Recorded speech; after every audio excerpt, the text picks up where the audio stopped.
£1,000, £3,000. 200, 500, 800, 4,000, at £4,000,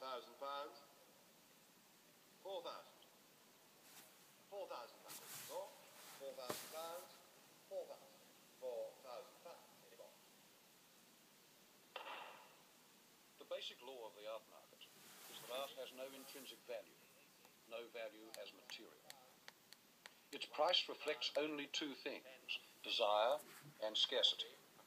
Its scarcity can be controlled to some extent, and nothing is more manipulable than desire. High price isolates the star painting.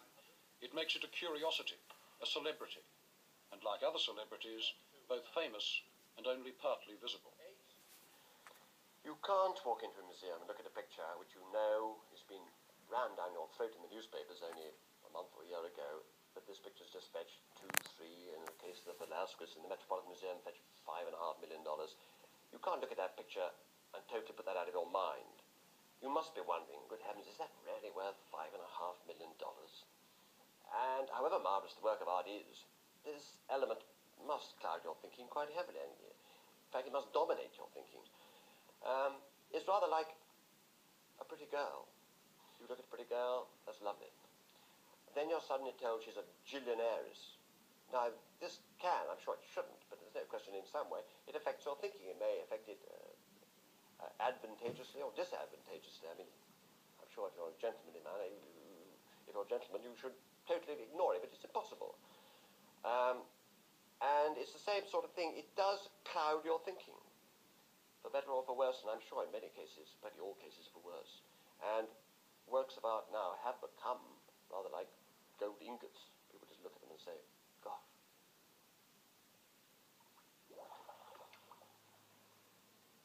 So one reaction among artists in the 70s was to stop making objects altogether, to make art which in theory couldn't be sold, art that was simply an event, leaving behind just its traces on film or tape, performance art, which most people still have trouble seeing as art at all. It's a kind of high-intensity theatre, and because its basic material is the artist's body, some performance pieces carry risk and pressure to an extreme, like this one by the Englishman Stuart Brisley, where he pushes himself almost to drowning in a tank. I am interested in placing the body in certain circumstances whereby a certain strain occurs, where a certain tension occurs, for example, being underwater. In this case, I was dealing with the problem of people who almost drop out of the bottom of the social system and become tramps or down and outs or what have you. And so that one has this kind of mute character. And that was one of the major elements in the piece that I wanted to express.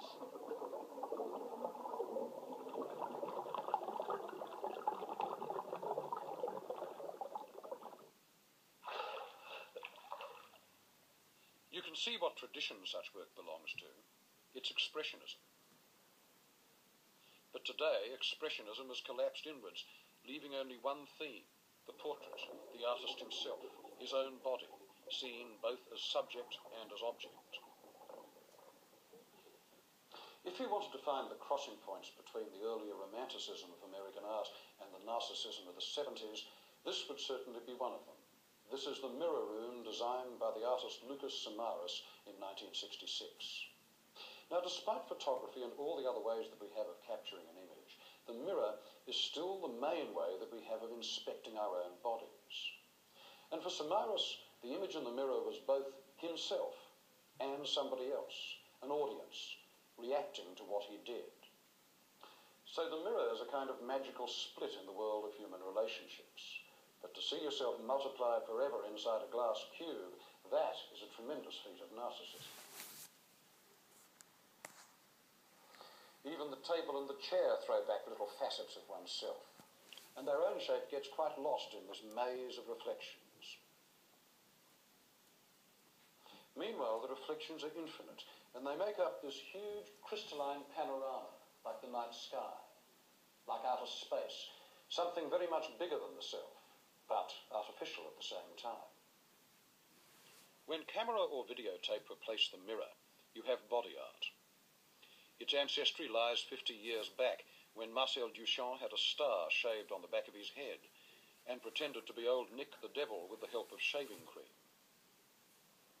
Probably its most interesting practitioner today lives in Vienna. Appropriately, since Vienna was the city of Freud, the cradle of psychoanalysis, and its culture was permeated by the expressionist desire to inspect and question the neurotic self.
Today, the artist Adolf Reiner draws inspiration from photos of catatonic posers and grimaces in the madhouse and acts out his own developments of them before a camera. Then he alters them by drawing. Ich bin natürlich, so wie viele Künstler, in einer Tradition des Selbstporträts. Like all artists, I'm in a tradition of self-portraiture, and there is probably a special relationship to Van Gogh's and Schiller's self-portraits, insofar as they are done in a very manneristic, heightened and exalted form. Und außer sich geratenen Formen gemacht haben. Und vielleicht ist das ganz allgemein. Perhaps it is important in general that I experience a strong identity between the expression of my body, my pose, and my psychological state. And then it's important that I'm coordinated, that my whole body amalgamates into a unity. For instance, between the toe and the pupil, there becomes a strong connection. Sind Kriterien gibt's dann noch speziell, aber das hängt von meiner. And then there are special criteria, but that depends on my state of mind. Excitement or aggressiveness or gliding, or the will to exaggerate, or presumptuous lying, then very soft tones, then threatening ones. Although, in general, an inner uneasiness prevails. Hauptsächlich, also überwiegend.